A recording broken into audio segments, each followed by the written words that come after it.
Tumeshtukia vijana wetu na baadhi nadhani ya watu wengine, watu wazima, wameandaa jambo la maandamano. Na maandamano ni jambo la kawaida tu duniani la kubarika. Kama una hoja yako na beba bango, wenzako wanaona.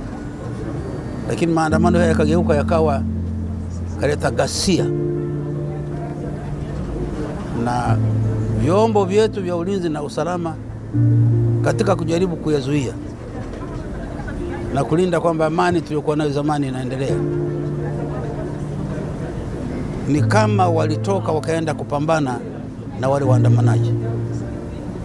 Kwa ikatokea vifo, nchi nzima ikaingia katika uoga na hofu, na yako mazungumzo kutokana na makundi yale yale ya vijana kwamba tarehe 9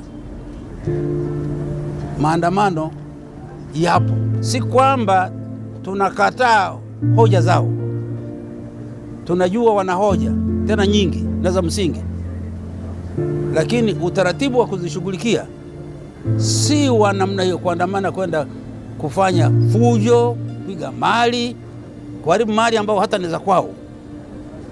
Ukivunja train, baba yako hasafiri, mjomba wako hasafiri, na tunakosa chakula. Sasa kuna faida gani? Sisi hatutaki fujo za namna hiyo.